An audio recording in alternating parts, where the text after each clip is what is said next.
Good afternoon সবাইকে। আজকে আমার এই চ্যানেলে বিশেষ একজন অতিথিকে পেয়েছি। আগামী এশিয়া কাপের পুঙ্খানুপুঙ্খ পর্যালোচনা করার জন্য আমাদের বালিঘাই ক্রিকেট একাডেমির অন্যতম ভারপ্রাপ্ত কোচ সৌরভ মাইতিকে পেয়ে গেছি। আগামী এশিয়া কাপের সম্ভাব্য উইনার, কি কি টিম আছে, টিমের কম্বিনেশন কি, পিচ, ওয়েদার, এভরিথিং ডিসকাস করব সৌরভ বাবুর সঙ্গে। নমস্কার। আচ্ছা, তাহলে সৌরভ বাবু, আমরা আজকে চলে এলাম বিগত 17 বছর ধরে কিন্তু এশিয়া কাপ চলে আসছে। হ্যাঁ, ১৭ বছর হয়ে গেল এটা। হ্যাঁ, 1984 সালে ফার্স্ট শুরু হ্যাঁ, হয়েছিল। ফার্স্ট 84 সাল থেকে চলছে। হুম, এই বছর কিন্তু যেটা হতে চলেছে আগামীকাল, হুম। অর্থাৎ 9 তারিখ। হ্যাঁ, ৯ টা। তো সেই যে এশিয়া কাপ হতে চলেছে, ভারত কিন্তু সম্পূর্ণ একটা নতুন দল নিয়ে যাচ্ছে। ইয়াং টিম নিয়ে যাচ্ছে। হ্যাঁ, তো সে জায়গায় আমাদের কিন্তু কন্ডিশনটাও সম্পূর্ণ ভারতের বিপরীত মেরু।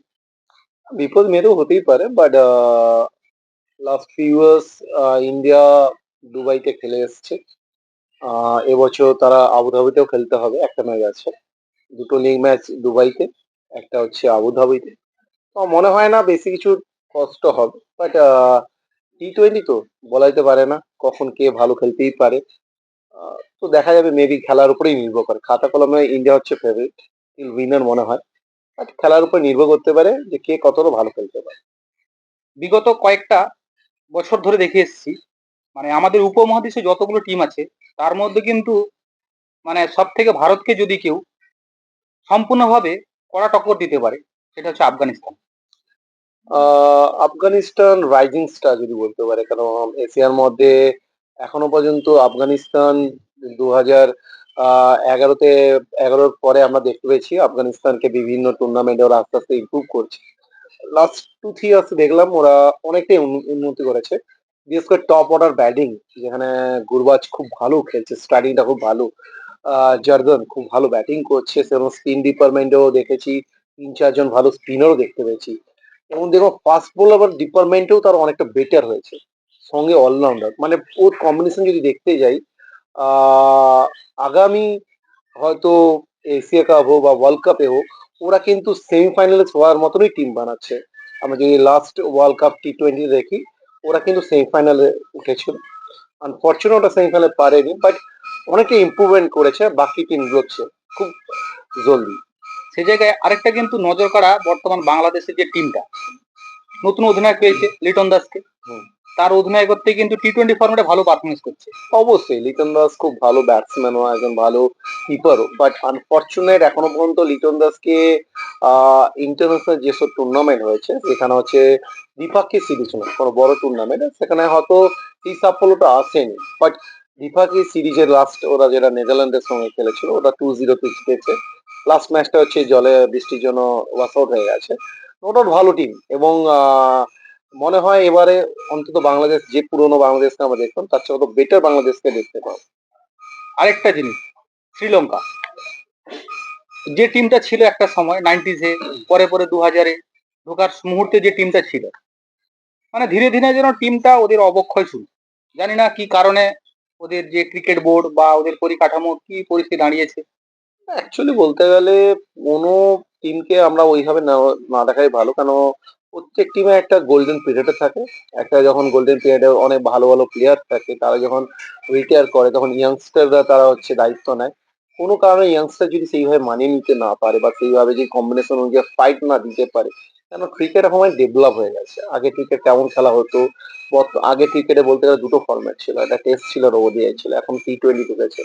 আগে ক্রিকেটে এত বেশি খেলা হতো না, মানে এখন মান্থলি যেখানে 20 দিন 25 দিন খেলা হচ্ছে, আগে ক্রিকেট হয়তো বলতে গেলে মান্থলি হয়তো 10-12 দিন খেলা হতো। তো ফরম্যাট চেঞ্জ হয়েছে, ফিজিক্যালি অনেক মেন্টালি চেঞ্জ হয়েছে, পিচ কন্ডিশন চেঞ্জ হয়েছে, ওয়েদার কন্ডিশনও কাজ দিচ্ছে, টস গুরুত্ব দিচ্ছে, সঙ্গে কতটা মেনটেন নিতে পারছে। কেন এখন আগে একটা ম্যাচ খেললে একটা ম্যাচের ভিতরে 3-4 দিনে গ্যাপ থাকে, এখন একটা ম্যাচের ভিতরে 1 দিন 2 দিন গ্যাপ থাকে। সেইটা কত নিতে পারে সেটার উপর অনেক চেঞ্জ করে। তাও আমি মনে করি শ্রীলঙ্কাকে ব্ল্যাক হর্স আমরা প্রত্যেকটা খেলাতে আমি দেখেছি আনএক্সপেক্টেড ভাবে ওরা টার্ন আউট করে, এবং বিগত কয়েকটা এফএ কাপে ওরা কিন্তু যথেষ্ট ভালো পারফরমেন্স করেছে। বিশেষ করে এশিয়া কাপ। হ্যাঁ, যথেষ্ট ভালো পারফরমেন্স করেছে। আমরা তো বললাম বড় টিম, হুম, ভারতকে বাকি রাখলাম, পরে হুম, ওর নিয়ে পর্যালোচনা করবো। বাকি যে বিভিন্ন আমরা বলেছি কথায় যে হুম, ছোট টিম, হুম, সদ্য টিমগুলো উঠে এসছে হুম। কোয়ালিফাই করে, সেই টিমগুলোর সম্বন্ধে কিছু।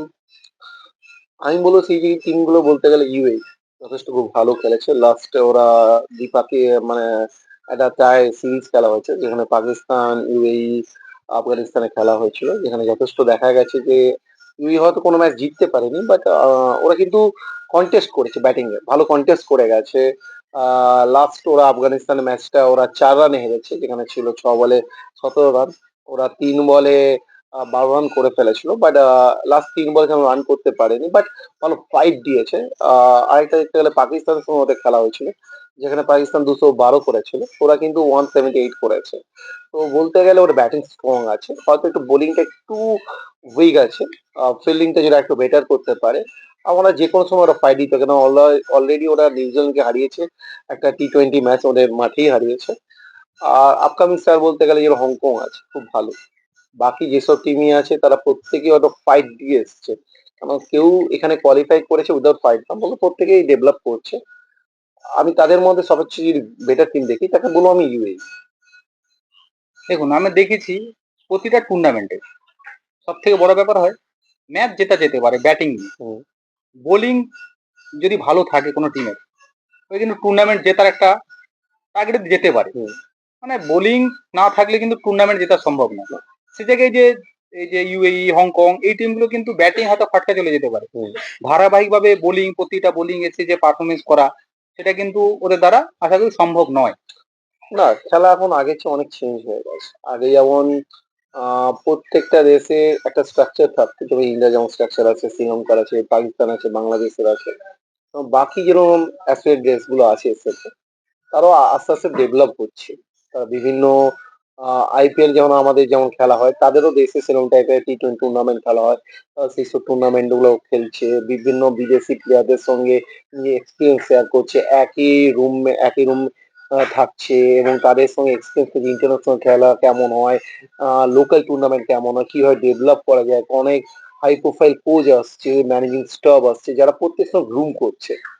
ক্রিকেট আর সেই রকম নেই যে ৬টা ৭টা টিমকে নিয়ে। ক্রিকেট আস্তে আস্তে স্প্রেড করছে।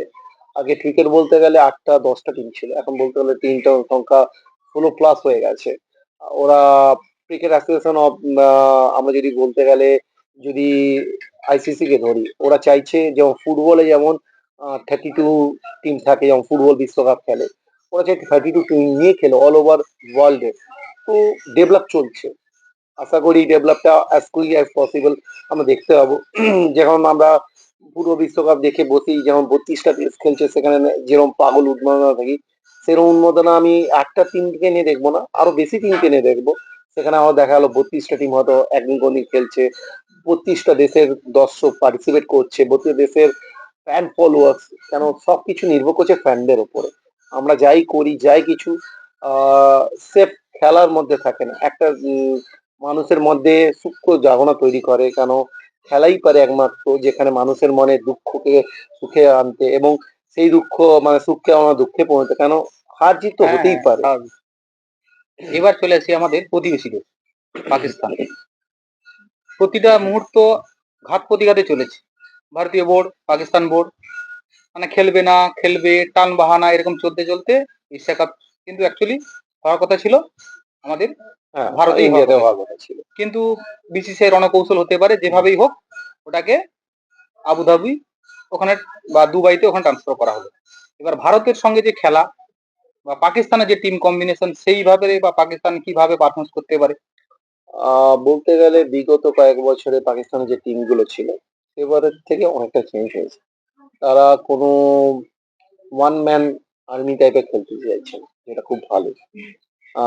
বাবর আজম বিগত কয়েকটা টুর্নামেন্টে কয়েকটা বলতে গেলে সিরিজেও অত ভালো পারফরমেন্স করতে পারছেন বাট যথেষ্ট ভালো প্লেয়ার, ট্যালেন্টেড প্লেয়ার।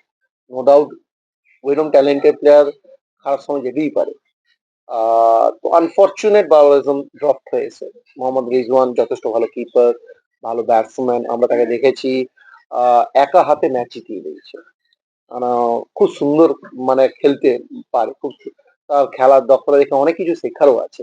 আর আনফরচুনেট তারা কিন্তু এই টি-20 আঙ্গিনায় হয়তো এবারে এশিয়া কাপে হয়তো দুজন থাকছে না।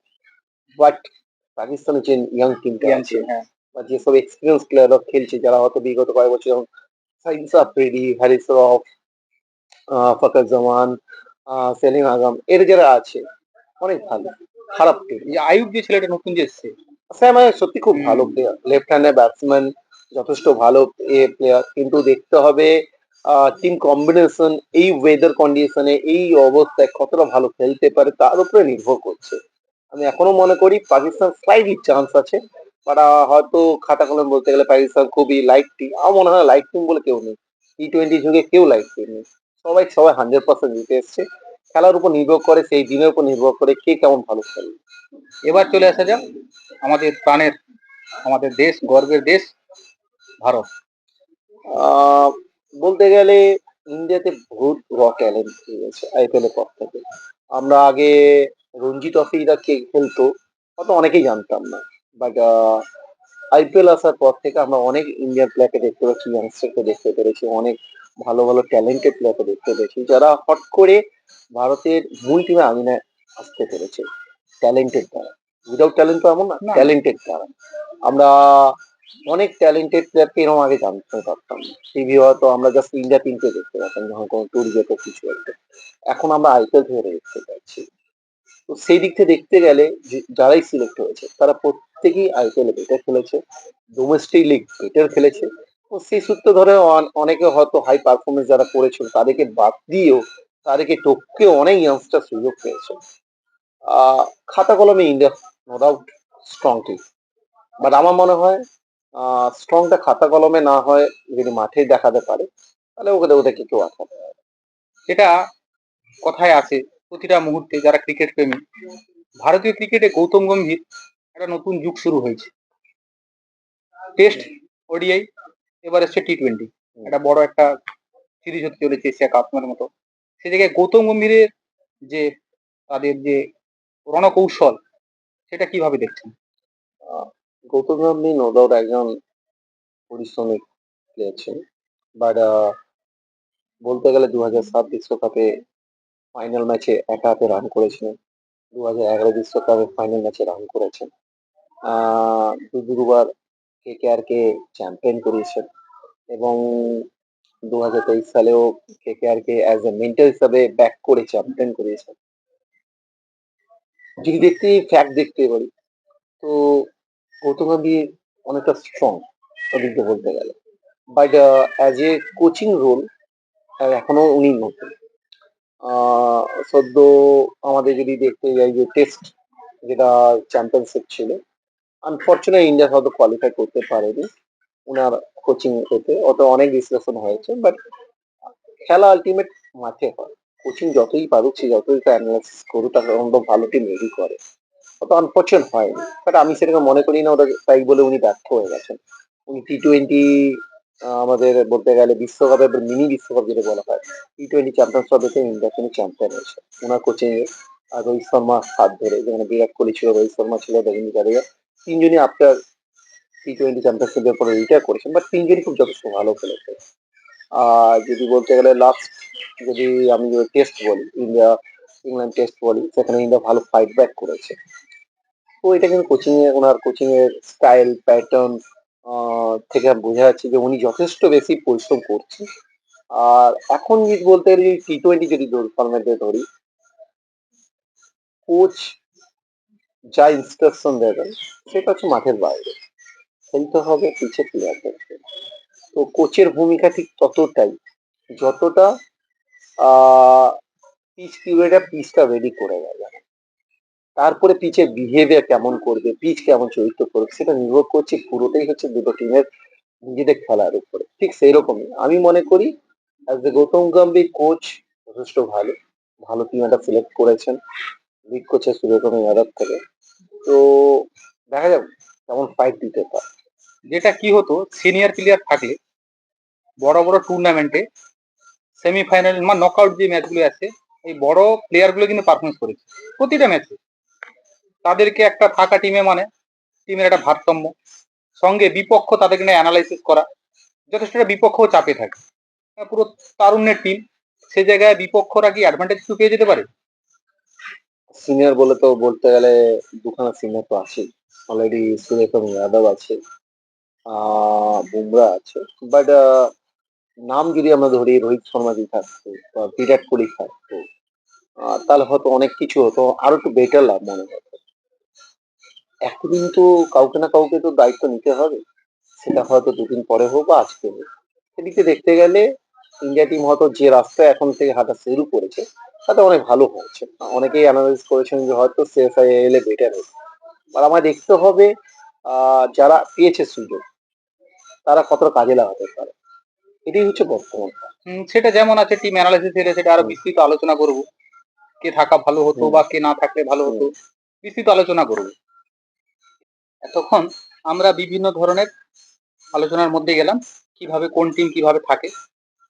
তো এটা মূল জায়গায় আসতে চাইছি, ভেন্যু সম্বন্ধে।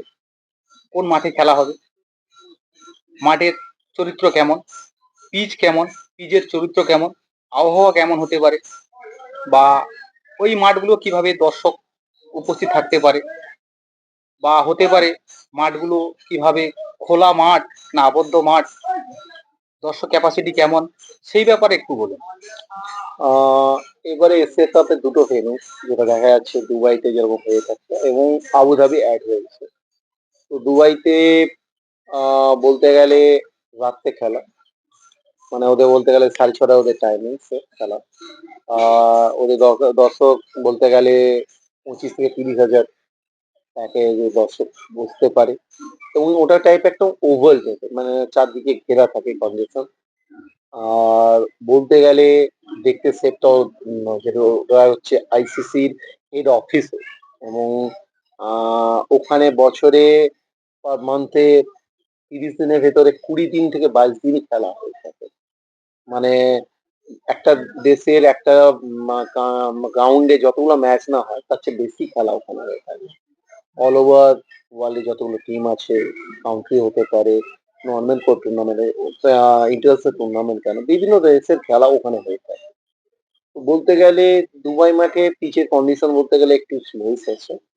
আহ, যদি টস অনেক ফ্যাক্টর করে ওখানে, ডিউ ফ্যাক্টরটা মেবি হতে পারে, যে ওয়েদারের উপরে নির্ভর করে। হট ক্লাইমেট ওয়েদার, ডেজার্টের ভেতরে গ্রাউন্ড, জলের তো একটা সংকোচন থাকবে ওখানে, এবং পিচে যেমন লাস্ট গ্রিন পিচ বা ফ্ল্যাট পিচ এমন হতে পারে না। ওখানে একটু স্পিনিং এ একটু বেটার অপশন থাকে, কারণ যেহেতু বল তো পড়ে স্লো আসে, ট্রিক করে।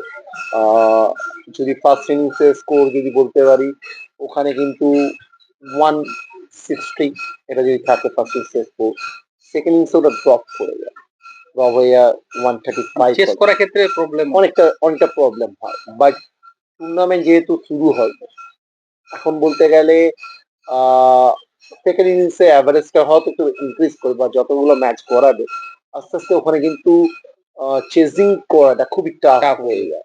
কেন আমরা বিগত কয়েকটা ম্যাচ দেখে এসেছি, লাস্ট 10টা ম্যাচ যদি বলি, দুবাই কন্ডিশনে বলি, ওখানে 70% উইকেট কিন্তু পেসাররা নিয়েছে, আর 40% উইকেট স্পিনার নিয়েছে। বাট এটা কিন্তু চেঞ্জ হয়ে যায় যখন ম্যাচ আরো যেতে থাকবে, কেন একটা পিচে যখন ওখানে হয়তো 4খানা না 5খানা পিচ আছে, এবার যত ম্যাচ গড়াবে হট ক্লাইমেটে, আমরা যেমন লাস্ট চ্যাম্পিয়ন্স ট্রফিতেও দেখেছি, ওখানে 50 ওভার্স এর ম্যাচে হার্ডলি 220 উঠাটা খুব টাফ হতো। 247, 200, মানে 60 রানটাকেও চেস করতে গেতে অনেক টাফ হয়েছে, কন্ডিশন টাফ হয়েছে। তো সেখানে যদি আমি দেখি 20 ওভারে কেউ কোনো টিম যদি 150 প্লাস করে দেয়, তো তার কিন্তু ভালো সুযোগ আছে, তার কিন্তু ফাইট করার ভালো সুযোগ আছে। তার মানে তো দেখালো টসই ফ্যাক্টর হয়ে দাঁড়াতে পারে। টস মেবি ফ্যাক্টর হবে, প্রথম প্রথম কয়েকটা খেলাটা টস ফ্যাক্টর নাও হতে পারে, বাট সেকেন্ড থেকে আমি যদি শুরু যদি দেখি, যে প্রথম কয়েকটা ম্যাচ ছাড়ার পর যদি আমি বাকি দিকগুলো দেখি, টস ফ্যাক্টর ভালো দাঁড়াবে। কেন হয় যদি ডিউ পরে, সেকেন্ড ইনিংসে ডিউতে কিন্তু অনেক কাজ দেবে, ব্যাটিং করতে খুব ইজি হয়ে যাবে, বল গ্রিপ করতে প্রবলেম হবে ফাস্ট বোলারদের, স্পিনারদের। বা ওভারঅল যদি আমি দেখি, ভালো batting pitch, both batting and batsman দুজনকেই ফায়দা দেবে। ফুলফিল পিচ, যেমন আমরা T20 উইকেট দেখি তেমন চরিত্র উইকেট নয়, যে এসেই আমি ধুম ধরাক্কা রান করবো, কারণ অনেক টি-20 ম্যাচ আমরা দেখেছি 170 প্লাস, 175, 180 প্লাস হচ্ছে। এখানে ততটা হতে পারবে না।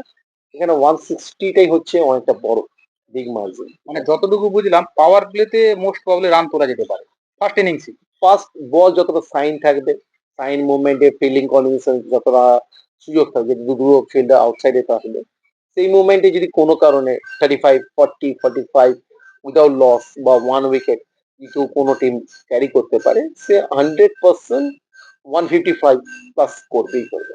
150 হওয়া মানে মোটামুটি একটা সেফ, মোটামুটি যেতে পারে সেফ 90%। অবশ্যই 150 প্লাস 50 বা 55 বা 60 যদি কোনো ভাই স্কোর চলে আসে, সেই টিম কিন্তু যখন সেকেন্ড ইনিংসে বল করবে, চেস করা এত ইজি হবে না। কন্ডিশন হচ্ছে আবহাওয়া তো সর্বদা সেখানে হিউমিডিটি বেশি থাকবে। আরো বলতে গেলে মরুভূমির দেশ দুবাইতে। এত ইজি নয় যে যেরকম কন্ডিশনে আমরা হয়তো দেখতে গেলে এশিয়ার যেসব টিম টপ টিম খেলছে তা প্রত্যেকে এইরকম আবহাওয়ার সঙ্গে হয়তো পরিচিত, বাট দুবাই মতো কি যেখানে একটু স্লো, একটু টার্ন করে, বল গ্রিপিং ভালো করে, ডিউ কিছুটা ফ্যাক্টর অনেক সময় কাজ দেয়, সেখানে হয়তো আমরা হয়তো বেশি রান না দেখতে পারি, বাট আমরা আহ, এখনকার দিনে টি-20 বলতে গেলে ব্যাটের খেলা সবাই বলে। আর দুবাই মতো পরিবেশে কিন্তু আমরা বলেরও ফায়দা বেশি যেটা দেখতে পাবো। গত চ্যাম্পিয়ন্স ট্রফিতে যেটা হ্যাঁ হয়ে গেছে। অবশ্যই দেখতে পাবো। বলও আমরা চাই, ব্যাট আর বল দুটোরই ফায়দা যেন 50-50 থাকে। এক পাশে কেন খেলা হবে, একজন ব্যাটসম্যান আসবে 100 করবে, একটা বোলার আসবে 50-60 রান দেবে, না এরকম হবে না। এখানে কিন্তু ব্যাট বল দুটোই করতে হবে দক্ষতার সঙ্গে। এবার আসা যাক ভারতীয় যে টিম সিলেকশন হয়েছে, সেই টিম সিলেকশন সম্বন্ধে কিছু বলুন। টিম বলতে গেলে ইন্ডিয়ার টিম এখন যে যে টিমটা তৈরি করেছে, যে টিমটা টি-20 জন্য সিলেক্ট করেছে, তারা বেশিরভাগই এই টিমটাই হচ্ছে বিভিন্ন জায়গায় খেলে এসেছে। আমরা যদি দেখি, যদি বলতে পারি, যদি আমরা দেখছি যে ইয়াং যে নিউ টিমটা ওরা যারা করেছে, বিশেষ করে সঞ্জু স্যামসন নিয়ে অনেক কথা আছে, অনেক ট্যালেন্টেড প্লেয়ার, ধারাবাহিকভাবে চান্স পায়নি, কিন্তু বিগত কয়েকটা সিরিজে গৌতম গম্ভীর যে কোচিং এসে সঞ্জু কিন্তু চান্স পেয়েছে এবং পারফরমেন্স করে দেখিয়েছে। আহ দেখুন আমি মনে করি Sanju Samson as a player হিসেবে খুব ভালো প্লেয়ার। উইকেট কিপিংয়ে যেমন দক্ষতা আছে, ব্যাটিং খুব ভালো করেছে এবং ওনার 3টা 100 উনি করেছেন। এত ইজি নয় টি-20 করা, বা সাউথ আফ্রিকার মতো আফ্রিকা, দেশে হ্যাঁ। গিয়ে ইন্ডিয়াতেও একটা করেছে। তো ডাউট থাকতে পারে ফিটনেস নিয়ে। আমি বলি অ্যাজ এ ব্যাটসম্যান হিসেবে আমার কোনো ডাউট নেই সঞ্জু স্যামসনের উপরে, কেন লাস্ট ওনাদের কেরালা টি-20 অ্যাসোসিয়েশনে যে খেলা হয়েছিল, উনি ওর 100 করে এসছে। তো আমার যেটা ডাউট ওটা হচ্ছে ফিজিক্যাল ফিটনেস নিয়ে। উনি অনেক চোট ছিলেন, চোটের আঘাতে ছিলেন, তার জন্য অনেক ম্যাচ উনি ডোমেস্টিকে খেলেননি, বাট এখন বর্তমানে আমি যা দেখছি, যদি উনি পারফরমেন্স করতে পারে, নো ডাউট ওনাকে কেউ আটকাতে পারবে না। ওর সঙ্গে কি মোস্ট প্রবাবলি ওপেনিং করতে নামছে অভিষেক শর্মা? অভিষেক শর্মাই হবে, কারণ আমি যা দেখছি অভিষেক শর্মা আর হচ্ছে সঞ্জু স্যামসনের জুড়ি আবার নামবে, কেন দুজনের জুড়ি আমাদের বিগত কয়েকটা টুর্নামেন্টে দেখেছি খুব ভালো পারফরমেন্স করেছে। ওনাদের জুটিটা 60 প্লাস অ্যাভারেজ রান করেছে। তো বর্তমান যতগুলো দেশ আছে তাদের চেয়ে better. Abhishek Sharma recent last খেলা দিয়ে আমরা সাউথ আফ্রিকা হয়েছে, অনেক ফাস্টেস্ট 100 করে এসছে। তো মোস্ট প্রবাবলি ওই জুড়েই থাকবে। মানে অ্যাটাকিং প্লেয়ার, হ্যাঁ, অ্যাটাকিং প্লেয়ার। অ্যাটাকিং প্লেয়ার মানে যে কোনো মুহূর্তে ম্যাচের চরিত্র বদলে হ্যাঁ, দেবে। 6 ওভারের ভেতরে দুজন যেরকম অ্যাটাকিং প্লেয়ার আছেন যে কোনো সময় চরিত্র। আচ্ছা, আমার একটা কোশ্চেন, হুম, কোশ্চেন হচ্ছে বিগত টি-20 ম্যাচগুলো দেখে এসেছি যেখানে শুভমান গিল ছিল না, হুম, তাকে কিন্তু টিমে ভাইস ক্যাপ্টেন হিসেবে নেওয়া হয়েছে। হুম। তাহলে ধরে নেওয়া যাক ওই কিন্তু খেলছে। আহ, ধরে নেওয়া যায় তো কিছু নেই, কেন টিমের কম্বিনেশনটা ঠিক করা যাবে, যেটা আমরা মনে হয়েছে যে আহ, সঞ্জু আর অভিষেক শর্মা হচ্ছে ওপেনিং জুটিতে যাবে, ফার্স্ট রাউন্ডে সূর্যকুমার যাদবই আসবে, এরপরে যেটা আসছে সেটা হচ্ছে তিলক বর্মা ইয়া শুভমান গিল। এখন বলতে গেলে শুভমান গিল নো ডাউট যথেষ্ট ভালো প্লেয়ার। আমরা আইপিএল এ দেখে এসেছি টি-20 খুব ভালো খেলেছেন, ওডিআই খুব ভালো খেলেন, টেস্টেও ভালো খেলেন, বাট টি-20 আঙিনায় ইন্ডিয়া টিমের হয়ে শুভমান গিল খুব কমই খেলেছেন। শুভমান গিলকে নেওয়ার একটাই কারণ আমি যেটা দেখতে পেলাম সেটা হচ্ছে মিডিল অর্ডারটাকে ইউটিলাইজ করা, কেন মিডিল অর্ডার বলতে গেলে তিলক বর্মা আছে, রিঙ্কু সিং আছে, কিন্তু রিঙ্কু লাস্ট কয়েকটা সিজন মানে সিরিজে এতটা কিন্তু রান করতে হুম, পারেনি, কিন্তু তিলক বর্মা রান করেছেন। তিলক বর্মা বলতে গেলে তিনিও পরপর দুটো ১০০ মেরে এসছেন। তো আমার মনে হয় ব্যাটিংটা একটু ডেপথ বাড়ানোর জন্য, কেন ওইসব পিচে দুবাই আবুধাবির মতো পিচে যেখানে বল এতটা ইজি আসে না, আফটার ৬ ওভারের পরে ৬ থেকে ১৫ ভিতরে বল গ্রিপ করতে শুরু করে, টার্ন করতে শুরু করে, যেখানে স্ট্রাইক রোটেট করা দরকার বা একজনকে সেন্সিবল খেলা খেলতে হবে। সেইটার জন্য মনে হয় শুভমন গিলকে ওরা চয়েস করেছে। আমরা জানি শুভমন গিল যথেষ্ট ভালো প্লেয়ার। উনি টেস্ট দলের ক্যাপ্টেন, হয়তো শুভমনকে রেডি করা হচ্ছে আগামী হয়তো ফিউচার ক্যাপ্টেন হিসাবে টি-20। কেন সূর্যকুমার যাদবের অলরেডি উনি 32+ এজ হয়ে গেছে। আনফরচুনেট, যদি কোনো না কোনো চোট না পান, তো আমরা সূর্যকুমারকে নেক্সট বিশ্বকাপেও হয়তো ওনাকে ক্যাপ্টেন দেখতে পাবো। কিন্তু আমি চাইবো আহ, যে টিমটা হয়েছে, ওকে যে ডাউটটা নিয়ে আছে, আমার মনে হয় যথেষ্ট সেন্সিবল খেলবে বলেই ওনাকে নেওয়া হয়। একটা জিনিস দেখেছি, আইপিএল এ কিন্তু প্রতিটা মুহূর্তে গিল কিন্তু ওপেন করেছে। হুম। গিলকে কি মিডল অর্ডার খেলানো বেস্ট হবে না ওপেনিং করানোই আমি বেস্ট মনে হবে? করি আইপিএল হচ্ছে একটা হচ্ছে ফ্র্যাঞ্চাইজি টুর্নামেন্ট। ফ্র্যাঞ্চাইজি টুর্নামেন্টে ওখানকার সিস্টেম বা ওইভাবে টিম সিলেকশন হয়ে থাকে অল ওভার।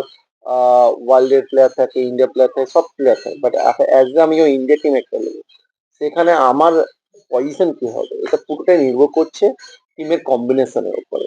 তো গিল অ্যাজ এ ওপেনার হিসাবে খেলেছে আইপিএল বলে এখানে যে অ্যাজ এ ওপেনার পাবে সুযোগ, এটা কোনো মানে হতে পারে না। আর টিমে যদি পজিশন তাকে মনে হয় যে তাকে ফোর্থ ডাউনে আসতে হতে পারে বা ফিফথ ডাউনে আসতে হতে পারে, ফিফথ ডাউন খেলতে পারে। ফিফথ ডাউন খেললে একটা আমার যেটা মনে হয়, রানের গতি কিন্তু হাই রাখতে হয়। যদি 6 নম্বর ফিফথ ডাউন মানে 6 নম্বর আসে, হ্যাঁ, সে জায়গায় তো ফিনিশিং করতে হবে। ফিনিশিং দিকে গিল ঠিকঠাক করতে পারবে, সে জায়গায় আমাদের হার্দিক পান্ডিয়া আছে, রিঙ্কু সিং আছে।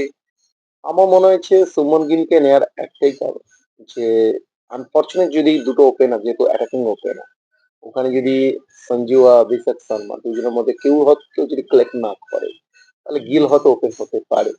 নো ডাউট, তা না হলে কিন্তু গিল কিন্তু নিচে আসবেই। কেন সূর্যকুমার, আমি যদি অভিষেক শর্মা, সঞ্জু স্যামসন দেখি, তারপরেই হচ্ছে সূর্যকুমার যাদব, তারপরে যদি আমি কাউকে দেখি সেটা হয় তিলক বর্মা। আর তিলক বর্মা নো ডাউট কয়েকটা বিগত টুর্নামেন্টে খুব ভালো খেলে এসেছে। আমার মনে হচ্ছে গিলকে এবছর যে জন্য সিলেকশন করা আছে অ্যাজ এ মিডিল অর্ডার। কেন, গিলের পরে হয় রিঙ্কু, হয় হার্দিক, হয় শিবম দুবে, এইরকম পজিশনে গিলকে ফাইট করতে হবে তাদের সঙ্গে। আর যদি কোনো কারণে যদি ওপেনের মধ্যে কেউ যদি ফেলিওর হয়, গিল হয়তো সেখানে গিয়ে ওপেন করে। মোটামুটি আগের যে টিমগুলো ছিল, মানে হুম, তো হুম, টুর্নামেন্ট খেলেছে কিন্তু left hand right hand combination থাকতো না। হুম, এই যে টিমটা হুম। লেফট হ্যান্ড রাইট হ্যান্ড কম্বিনেশনটা বেশ উপর থেকে নিচ পর্যন্ত আছে।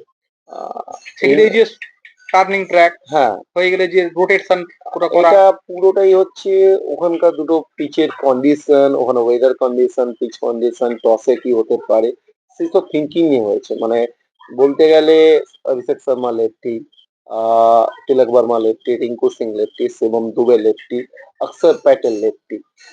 তো এতগুলো লেফটি ব্যাটসম্যান এবং প্রত্যেকেই খুব ভালো ব্যাট করে। এমন না যে অক্ষর প্যাটেল ব্যাট করতে না, অক্ষর যথেষ্ট ভালো ব্যাট করে।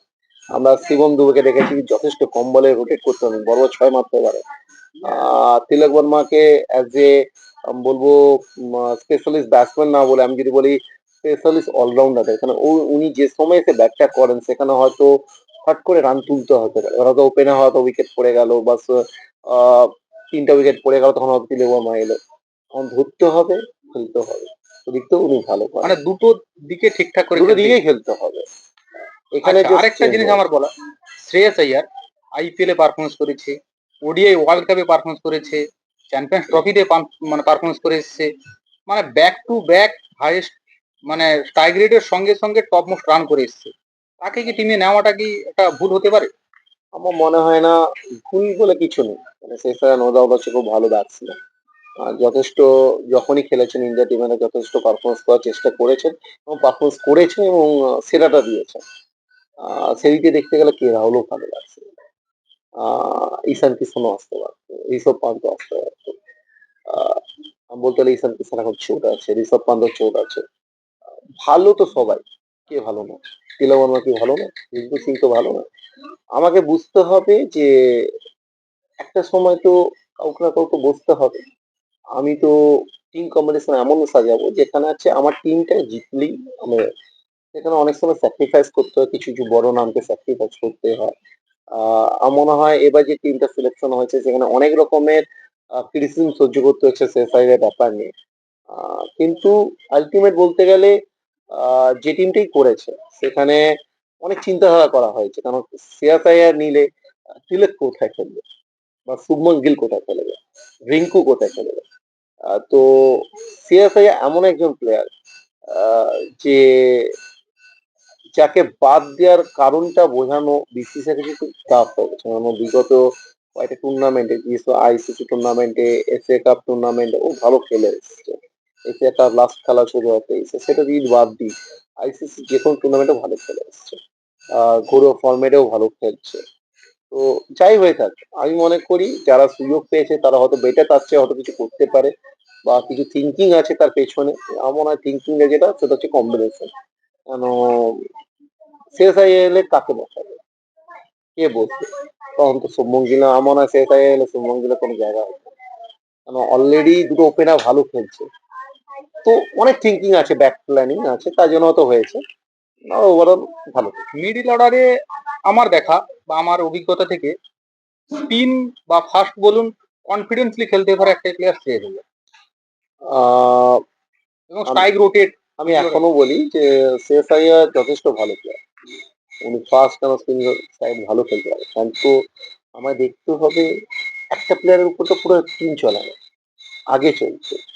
এই জিনিসটা চেঞ্জ করছেন, বা অত চেঞ্জ সিস্টেম আসছে, এটা খুব ভালো। আমাকে ভাবতে হবে যতজন গেছে ততজনই ইন্ডিয়া টিমকে বেরোতে পারে। তো প্রত্যেককে সুযোগ না দিলে কেউ তো কোনো আমি যদি রিঙ্কুকে সুযোগ না দিই কবে দেবো সুযোগ? আমি তিলককে সুযোগ না দিই তাহলে কবে খেলবে তারা? আমি যদি শিবন দুবেকে সুযোগ না দিই কবে খেলবে? তো আমি যদি কাউকে সুযোগই না দিই, যদি একটা প্লেয়ার উপর বসে থাকে তাহলে কিন্তু সেটা কোনো লাভ হবে না। আচ্ছা, এবার একটা কথা, জয়সওয়াল ওপেনিং বিকল্প একদম প্রয়োজন। জয়সওয়ালকে না নেওয়ার পিছনে কিছু কারণ? জসওয়াল আইপিএল এ খুব ভালো খেলে, no doubt attacking player, but unfortunate India টি-20 যেসব টুর্নামেন্ট খেলেছে তাতে জসওয়াল খুব কমই খেলে, যেমন পারফরমেন্স করতে পারে। তার জন্য বাদ গেছে আমি এটা বলবো না, বাট আমার বর্তমান সিচুয়েশন দেখছি যে টি-20 টিমটা আছে তাতে অভিষেক শর্মা রান করছে। ও নো ডাউট ভালো লাস্ট স্ট্রাইক রোটেট। রান করছে বলতে গেলে আহ, কখনো 20, 25, 30, 35, হয়তো 50 করতে পারছে না, মানে এটা কন্টিনিউ করে আছে। সঞ্জু মাঝখানে একটু বাজে পারফরমেন্স ছিল, বাট আবার কিন্তু কাম ব্যাক করেছে। তো কাকে বসাবে? সবাই তো ভালো খেলে, ভালো তো সবাই, কাউকে না কাউকে তো বসতে হবে। যেখানে অলরেডি দুজনকে ভালো খেলছে এবং 100 করেছে লাস্ট সিরিজে, তাহলে তাদেরকে বসিয়ে না, দেবে? কখনো সম্ভব না। আমি যদি সেদিক দিয়ে দেখতে যাই যে টেস্ট খুব ভালো খেলে। আমি তো টেস্টে তো সঞ্জুকে একবার খেলে দিলে ভালো হয় না, কোনো সময় হয় না। সিচুয়েশন অনুযায়ী টিম কম্বিনেশন বানাতে হয়, ইমোশনাল ভাবে টিম কম্বিনেশন। আমার কাছে সবাই ভালো বললে হবে না, আমাকে ভালো কে বানতে হবে, ওই টুর্নামেন্টের জন্য কে ভালো সেটা দেখতে হবে। আচ্ছা, এবার তো হলো ব্যাটিং হয়ে গেল, অলরাউন্ডার দিকে আসা যাক। অলরাউন্ডার মোটামুটি আছে আমাদের দুজন, মোস্ট প্রবাবলি দুজনই ভালো হ্যাঁ, মোস্ট প্রবাবলি দুজনই ইলেভেনে ভালো ছিল। ইলেভেনে আসার চান্স দেখতে পাচ্ছি। অক্ষর প্যাটেল আর হার্দিক পান্ডিয়া। হার্দিক পান্ডিয়া অক্ষর প্যাটেল তো স্পিন, ব্যাট, ফিল্ডিং যথেষ্ট। তিনটি জায়গায় ও দিচ্ছে। আমি যদি হার্দিকের উপর একটা আমার ডাউট আছে, ও কি তো কোটার 4 ওভার কি করতে পারে? ফিটনেস কি সেই লেভেলে বর্তমান ধরে রেখেছে? বলতে গেলে হার্দিক পান্ডিয়া বর্তমান টেস্ট টি-20 খেলছে, ওডিআইটা এখন তেমন খেলছে না, অত ফিটনেস এর প্রবলেম আছে, ইঞ্জুরি ছিল। বাট হার্দিকের উপরে যথেষ্ট ব্যালেন্স করে তিনি। হার্দিক যে রোলটা প্লে করে বিগত কয়েক বছর ধরে ইন্ডিয়া টিমে, যে রোলটা করে এসছে, যে 4 ওভারে বলটা করা, আহ কম বলে রানটা করা, শেষের দিকে যে পাওয়ার হিটিং করতে পারে, যে সেন্সেবল ভাবে খেলাটাকে ধরে নিয়ে যেতে পারে, সেটা হার্দিক ছাড়া এখনো পর্যন্ত কাউকে আমরা দেখতে পাইনি বিকল্প। অ্যাজ এ কপিল দেবকে জানতাম যে ভালো একজন অলরাউন্ডার ছিল। আমরা কপিল দেবের পরে সেরকম ভালো অলরাউন্ডার অনেককেই পেয়েছি, কত পেয়েছি, ইরফান পাঠান ছিল, এ ছিল। But Hardik no doubt Kapil দেবের কাছে যেতে পারে, বাট আনফর্চুনেট তার চোট আঘাতের জন্য অনেকটাই পিছিয়ে গেছে। কিন্তু আমি মনে করি হার্দিকের বড় ভূমিকা আছে এবছর এশিয়া কাপে। বোলিং বুমরা তো কন্টিনিউ থাকছে, স্পিনিং জায়গাটা একটু বলুন। কাকে কাকে নেওয়া যেতে পারে? স্পিনিং বলতে বরুণ চক্রবর্তী নো ডাউট কম্বিনেশনে আসবে। কুলদীপ আছে। Kuldeep mystery spinner. এখন টিমের হয়তো দেখা গেল আহ লিগ ম্যাচে তো টিম যাদের সঙ্গে খেলবে অপোনেন্টের কম্বিনেশন দেখে টিমটা সঙ্গে সাজাবে। বোলিং ডিপার্টমেন্ট বলতে গেলে আমাদের যেমন বোলিং এবারে আশদীপ সিং আছে একদম ফার্স্ট, খুব ভালো করে নতুন বিগত। বলে কিন্তু আজদীপ খুব ভালো কার্যকর। আজদীপ আছে বুমরা। আমি মনে করি আজদীপ বুমরা টিমে থাকবে। যদি কোনো কারণে কারো চোট না পায় তো হাসি রানা আমরা ইনক্লুড দেখতে পারি। স্পিন ডিপার্টমেন্টে বলতে গেলে যথেষ্ট আমি বলতে গেলে বরুণ চক্রবর্তী থাকছে, অক্ষর প্যাটেল থাকবে অ্যাজ এ অলরাউন্ডার। কুলদীপ সব ম্যাচে হয়তো খেলতে নাও পেতে পারে, বাট আমরা লাস্ট একটা জিনিস যেটা দেখেছিলাম রোহিত শর্মা বারবার বলেছিল, যেটা গত আইসিসি চ্যাম্পিয়ন্স ট্রফিতে, যে ইন্ডিয়া টিমে স্পিনার নিয়ে এসেছিল বলে অনেক সমালোচনা করতে হয়েছিল। সেই স্পিনার টিমই ইন্ডিয়াকে জিতিয়েছিল। জিতিয়েছে। কুলদীপ হয়তো সেখানে উইকেট পায়নি, বাট ইকোনমিক খুব ভালো রেখে গেছে। গতবারে কখনো 40 রান 45 রান নিচে, একটা উইকেট নিচে কখনো নেয়নি। তো দেখতে গেলে কুলদীপ যে খারাপ কম্বিনেশন আসবে এমন না, হতেই পারে যে আহ, দুটো ফার্স্ট তিনটা স্পিনার হতেই পারে, অ্যাক্সেল, কুলদীপ, বরুণ চক্রবর্তী। পাঁচটা দিকে হয়তো হর্ষদীপ আসতে পারে, জসপ্রীত বুমরা আসতে পারে। হার্দিক মাঝে মাঝে 1 ওভার 2 ওভার বা কখনো 4 ওভারও করতে পারে। এই কম্বিনেশন হতে পারে। তাহলে আপনার হিসাবে বেস্ট 11 কি হতে পারে?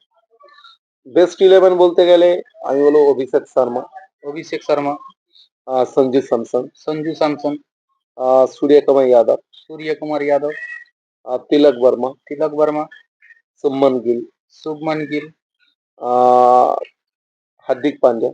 हार्दिक पांड्या, হার্দিক যদি কোনো করে তাহলে স্যার আছে শুভম দুবে ঢুকতে শুভম দুবে। পারে। হার্দিকের আমি অপশন হিসেবে রিপ্লেসমেন্ট হচ্ছে হ্যাঁ, শুভম দুবে। হুম, অক্ষর প্যাটেল।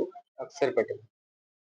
এবার আহ 7 নম্বর আমার টোটালি অলরাউন্ডার ব্যাটিং এ হয়ে গেল। হ্যাঁ, এবার বোলিং চারটা তো নিতে হ্যাঁ হবে। বোলিং চারটা বলতে গেলে বরুণ চক্রবর্তী, বরুণ কুলদীপ চার, বরুণ, যাদব। কুলদীপ, না দুটো, কুলদীপ দুটো কি থাকবে? দুটোই থাকতে পারে, আচ্ছা, কেন বরুণ ওখানকার কুলদীপ। আছে স্লো পিচ, আচ্ছা, টার্নিং থাকে। আচ্ছা। আর পাঁচপুলা হর্ষদীপ সিং এবং হর্ষদীপ, জসপ্রীত বুমরা। হর্ষদীপ সিং জসপ্রীত আর বুমরা। জসপ্রীত বুমরা। তাহলে এই হচ্ছে হুম। মানে প্রবাবলি টপ 11, হতেই মানে এটাই নামতে চলেছে। হ্যাঁ, এটাই নামতে চলেছে। আর যদি আনফরচুনেটলি কোনো চোট বা টিম কম্বিনেশন বা ওয়েদার। আমি মনে করি রিঙ্কু সিং এর চান্স পাওয়ার খুব চাও আছে, হুম, কেন সুমন গিল যেখানে চলে এসছে, রিঙ্কু চান্স পাওয়ার খুব চাও আছে। যদি হতে পারে ভাইটাল কোনো ম্যাচে হয়তো সুমন গিল খেললো, অন্য হয়তো কোনো ম্যাচ গুলো আছে যারা লিগের উইক টিম আছে তাদের সঙ্গে হয়তো সুমন গিল বসলো, রিঙ্কু খেলতে পারে। সুমন গিল হয়তো ভাইটাল ম্যাচ খেলতে পারে। সুমন গিল আমার যতটা মনে হচ্ছে লিগ ম্যাচে ভাইটাল ভাইটাল যে টিম গুলো আছে তাদের সঙ্গে খেলবে। উইক টিমের সঙ্গে হয়তো সুমন গিল বসবে। ভাইস ক্যাপ্টেন থেকে মানে ড্রপ করা যেতে পারে। ওই জন্য তাকে ভাইস ক্যাপ্টেন করা হয়েছে, কেন ভবিষ্যতে ক্যাপ্টেন, ভবিষ্যৎ ক্যাপ্টেন হিসেবে তাই ধরা হচ্ছে। আর শুভমন গিলকে বসানোর একটাই কারণ হতে পারছে ওর এক্সপিরিয়েন্স। এমন না যে ও ভাজিয়ে খেলছে তাকে বসে, কারণ আমাকে সুযোগ তো দিতে হবে। আমি যদি দেখালো কোনো দেখো সেমিফাইনাল ম্যাচে কোনো একটা প্লেয়ারে ভালো প্লেয়ারে চোট পেয়ে গেল, সেখানে যদি আমি ব্যাকআপে যে প্লেয়ারটা এসছে সে যদি না খেলে থাকে, সেই সিচুয়েশন বুঝবে কি করে? দেখা গেল ভাইটাল সময় ওই প্লেয়ারটা এসে যে জিতাবে বা তার কন্ডিশন থাকলো, তাকে সুযোগটা আগে থেকে তবে না যদি দিই সেইটার জন্যই হতে পারে। তাহলে টিম পুরো তো 11 জনই হলো। হ্যাঁ। এবার আসা যাক যে ক্যাপ্টেন হুম। সূর্য কুমার যাদব, তার দক্ষতা বা এই সিরিজের কিরকম কি পরিচালনা করবে? सूर्य कुमार यादव এর ক্যাপ্টেন্সি ইন্ডিয়া পারফরমেন্স বেশি, তাই বলতে গেলে 70% 80% উইনিং হয়েছে, 20% লুজ করেছে। দেখতে গেলে শ্রীলঙ্কাতে যে সিরিজ গুলো ঘটেছে, যেখানে সূর্য কুমার লাস্ট ওভারে এসে মানে হারা ম্যাচ, মানে 99% হারা ম্যাচকে ড্র করিয়ে দিয়েছে। তো স্লো পিচে সূর্য কুমার এসব বল করতে পারে, এটা একটা প্লাস পয়েন্ট। রিঙ্কু সিংও বল করতে পারে, এটা আরেকটা প্লাস হ্যাঁ, পয়েন্ট। স্পিন বল করতে পারে। তো স্পিনিং ডিপার্টমেন্টে বলতে গেলে বোলার অনেক বেড়েছে, পার্ট টাইম বোলার অনেক বেড়ে গেছে। সূর্যকুমার যথেষ্ট ভালো ফিল্ডার, নো ডাউট। উনি ব্যাটসম্যান হিসেবে বলতে গেলে নো ডাউট যত তো রাইজিং যত প্লেয়ার রয়েছে তার চেয়ে বেটার প্লেয়ার যে 360 অ্যাঙ্গেলে সব সব খেলতে পারে আফটার ডিভিলিয়ার্স এর পরে, যাকে যদি আমি জাস্ট যদি একটু যদি ভাবি যে 10টা বল বা 10টা বল দিচ্ছি, 10 বলে 30-35 রান আরামসে করতে পারে। বাট সেদিক দিয়ে আরেকটা প্রবলেমও আছে। 10 বলে 35 রান যেমন আরামসে করতেও পারে, এবার 10 বলে দেখলাম রান নাও করতে পারে।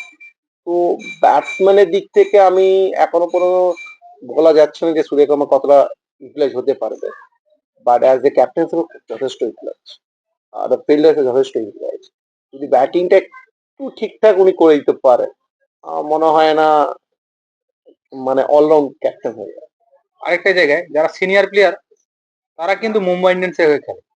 জসপ্রীত বুমরা, হার্দিক পান্ডিয়া, সূর্যকুমার যাদব এবং আজ তিলক বর্মা। হুম। মানে টোটাল টিমটা কিন্তু মুম্বাই ইন্ডিয়ান্স। ওদের একটা গঠনমূলক একটা না, বন্ড একটা আছে। এটা তো হতেই পারে, আনফরচুনেট হতেই পারে। দেখা গেল একটা টিম মুম্বাই ইন্ডিয়ান্স সবসময় বেস্ট প্লেয়ারকে তোলে।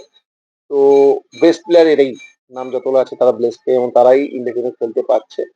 আহ তো সেদিক দিয়ে দেখা না দেখে আমি যদি ধরি অ্যাজ এ তাদের ডোমেস্টিক পারফরমেন্স, ইন্টারন্যাশনাল পারফরমেন্স দেখি, তারা প্রত্যেকেই কিন্তু তার আঙ্গিনায় ভালো খেলে এসেছে।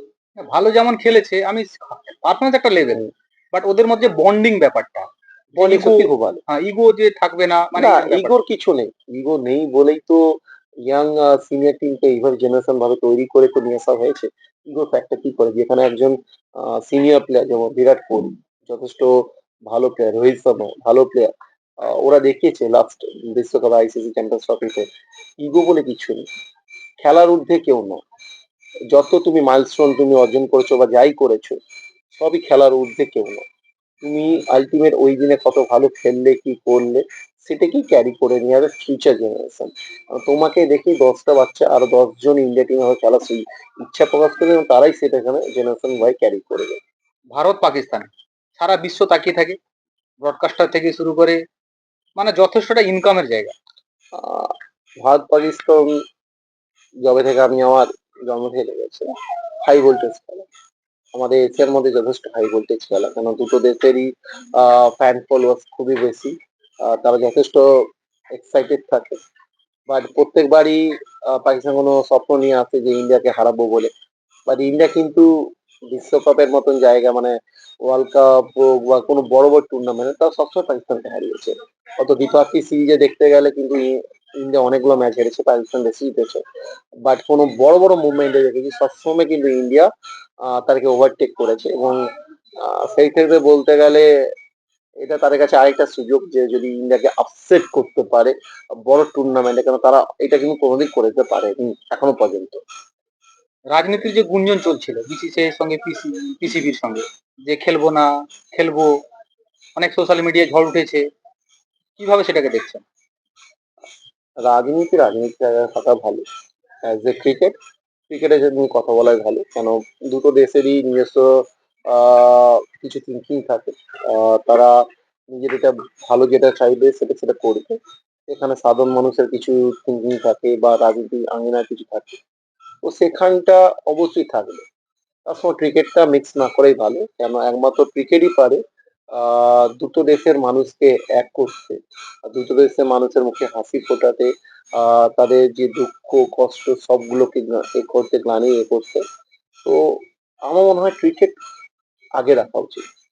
আহ বর্তমান পরিবেশ পরিস্থিতি হয়তো সেরকম প্রেফার করছে না পাকিস্তানের সঙ্গে ইন্ডিয়া। আমি ফিউচারে চাইবো যে পাকিস্তানের সঙ্গে ইন্ডিয়া আরো বেশি ম্যাচ হোক।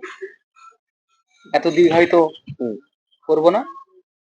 এশিয়া কাপ তো শুরু হতে চলেছে, কালকে তার মানে উদ্বোধন। উদ্বোধন ম্যাচের পরে পরে লিগ রাউন্ড শেষ হবে। হুম। আপনার মতে টপ ফোর মানে সেমিফাইনালিস্ট কে কে হতে পারে? টপ ফোর এ গ্রুপে বাংলাদেশ, আফগানিস্তান, হুম, বি গ্রুপে ইন্ডিয়া, পাকিস্তান। ইন্ডিয়া পাকিস্তান, শ্রীলঙ্কা। আহ শ্রীলঙ্কা ভালো টিম, যথেষ্ট ভালো টিম, বাট আমি এদিক দিয়ে দেখতে পাবো বাংলাদেশ আর আফগানিস্তানকে এগিয়ে রাখবো। কেন আহ একটু স্লো পিচ, বল ব্রেক করবে, টার্ন করবে। এখানে আফগানিস্তানের স্পিনার কোয়ালিটি খুব ভালো আছে, বাংলাদেশ সেখানে খুব ভালো। আর শ্রীলঙ্কা যেসব ব্যাটসম্যান আছে তারা কিন্তু একটু ভালো ব্যাটিং পিচ যদি হয় তারা আরামসে করে দেবে, বাট যখন একটু টার্নিং হবে, যখন একটু স্লো থাকবে তখন কিন্তু রান করা খুব টাফ হয়ে যাবে। নো ডাউট তাদের কিছু ভালো স্পিনার আছে, বাট তারা ইনজুরি থেকে আসছে। সেদিকে দেখতে গেলে কিন্তু আফগানিস্তান বাংলাদেশ যথেষ্ট উপরে থাকবে তার একটু স্পিনের দক্ষতা কিন্তু দুটো টিমে কিন্তু যথেষ্ট। যথেষ্ট। বাংলাদেশ তো উপর থেকে নিচ পর্যন্ত সবাই যেন আছে, তেমনই আফগানিস্তানে হ্যাঁ, আফগানিস্তান। রাশিদ খান। হ্যাঁ, ও রাশিদ কতটা এফেক্ট করতে পারে? রাশিদ যথেষ্ট এফেক্ট করতে পারে, কেন রাশিদের ক্যাপ্টেন্সিতে যেমন একটা ভূমিকা আছে, সেরকম তার যে স্পিন ডিপার্টমেন্ট যথেষ্ট ভালো। রাশিদ বলতে গেলে আফগানিস্তানে 70% চান্স আছে যে রাশিদ ভালো পারফরমেন্স করে, বাকিরাও ভালো পারফরমেন্স করে। সে জায়গায় এটা হলো। এবার আপনি বলুন ফাইনালিস্ট কে কে হতে পারে এবার? আমার দিক থেকে দেখতে গেলে finalist India, Afghanistan. India Afghanistan. সেখানে পাকিস্তানকে কেন রাখছেন না? পাকিস্তানকে রাখছে না এই কারণেই যে পাকিস্তান, আমি যদি লাস্ট সিরিজটা দেখে থাকি, যদি পাকিস্তান এই আফগানিস্তানে খেলা, সেখানে পাকিস্তানে যেটা আমার ল্যাক দেখেছে সেটা হচ্ছে পাকিস্তানের মিডিল অর্ডার ব্যাটিংটা। ফাকার জামান যদি ঠিকঠাক না খেলতে পারে বা সালাম আগা যদি না খেলতে পারে, তো খুব চাপ হয়ে যাবে। আর মোহাম্মদ নওয়াজ খুব ভালো, বাট সাদাব খানটা থাকলে হয়তো বেটার একটু কিছু হতো। পাকিস্তানে ফাস্ট বোলিং ডিপার্টমেন্টে হয়তো ভালো বোলার আছে, বাট এইসব পিচে কতটা এফেক্টেড করবে সেটা একটা বড় ব্যাপার। সাইন্স আফ্রিদি তার দিন যদি থাকে সে ভালো বল করবে, বা দিন যদি খারাপ করে কেউ প্রচুর মার খাবে। হ্যারিস রাফ আগের চেয়েও যথেষ্ট ইমপ্রুভ করেছে, বাট একটা প্রবলেম হচ্ছে হ্যারিস রাফে মার খেতে যদি শুরু করেন আটকাতে কেউ পারবে না।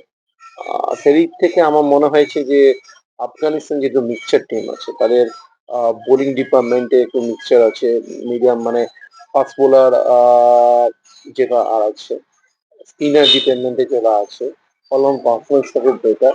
আর যেহেতু এইসব জায়গা তারা বেশি করে খেলেছে, তো তাদের কাছে এই জিনিসটা আরো হোম অ্যাডভান্টেজটা বেশি, ইউএর চেয়েও বেশি। তো সেদিক থেকে আমি এই জন্য আফগানিস্তান পেয়ে গেছি। হ্যাঁ, ডিসঅ্যাডভান্টেজ পাকিস্তানে একটা যেটা নোটিস করেছি, যে স্পিনটা বিগত কয়েক বছর অনেক দুর্বল। হ্যাঁ, এইরকম কন্ডিশনে টুর্নামেন্ট জিততে হলে কিন্তু ভালো স্পিনের ভালো স্পিনার দরকার, দরকার। ভালো স্পিনার। ফাস্ট বোলার তো হবে না, লাস্টের দিকে এলে হ্যাঁ, মিডিল অর্ডারের দিকে আবরার আহমেদ খুব ভালো স্পিনার, বাট এখনো পর্যন্ত সেই পরিপক্কতা আমরা আসেনি। আঙ্গানা দেখতে পারিনি। মোহাম্মদ নওয়াজ সত্যি ভালো, ও ভালো খেলেছে, বাট আমি স্পিন ডিপার্টমেন্টে পাকিস্তানকে একটু হলেও দেখে রাখি। হ্যাঁ হ্যাঁ, ওই কারণে হয়তো টুর্নামেন্টটা জেতার ক্ষেত্রে অনেকটা হ্যাঁ, চাপ পড়ে যেতে অনেকটা পারে। চাপ হতে পারে। তাহলে উইনিং কাকে ভাবছেন? উইনার নো ডাউট কিন্তু ইন্ডিয়া। ইন্ডিয়া। কেন খাতা কলমে যেমন দেখছি, মাঠেও আমরা দেখতে পারি, বাট যদি আনফরচুন কিছু না হয়, ইন্ডিয়াই উইনার। এবার যেটা প্রশ্ন, ইন্ডিয়া আমাদের তো একটা ভেতর থেকে টান আছে, ইন্ডিয়া বলবো, কিন্তু প্রতিটা ক্ষেত্রে দেখেছি যথেষ্টভাবে টক্কর দেয় কিন্তু আফগানিস্তান বড় বড় টিমকে, অবশ্যই, মানে নাকানে চুবানি করে ছাড়িয়ে দেয় বড় বড় টুর্নামেন্টেও। অবশ্যই। সে জায়গায় হয়তো তারা ভালো গেন করে যেতে পারে, কিন্তু কখনো কখনো আবার চোকাস করে যায়, হয়তো কনফিডেন্সে হারিয়ে হ্যাঁ, ফেলে, চোকাস হয়েছে, হয় না এমন কিছু। কনফিডেন্সটা হারিয়ে ফেলে। এইটা হচ্ছে প্রেসার হাই, মানে ইন্ডিয়ার সাথে খেলা মানে সব ম্যাচই প্রেসার থাকে। আবার ইন্ডিয়ার এগেনস্টে ওরা কিন্তু ইন্ডিয়ার এগেন্সে এখনো পর্যন্ত কোনো ম্যাচ জিতেনি। ওদের ইচ্ছা ইন্ডিয়াকেও একটা টক্কর দিতে। হতে পারে না, হতেই পারে যে হয়তো ফাইনাল ম্যাচটা ওদের কাছে সেই সুযোগ। যদি আনফরচুনেট যদি সেমিফাইনালে হয়তো ইন্ডিয়ার সঙ্গে যদি না পড়ে, যদি ওরা ফাইনালে উঠে ইন্ডিয়ার সঙ্গে যদি খেলা পড়ে বা ইন্ডিয়া উঠে, তো ওরা চাইবে ইন্ডিয়াকে হারাতে। এটাই তাদের কাছে বেস্ট সুযোগ এশিয়ার সেরা হওয়ার জন্য। আগামীকালে ফাইনালও পেয়ে গেলাম, ভারত তাহলে জিতছে। তাহলে এশিয়া কাপে 2025-এর নতুন দেখছি ভারতকে। আর দর্শক, আপনাদের অসংখ্য ধন্যবাদ সবাইকে।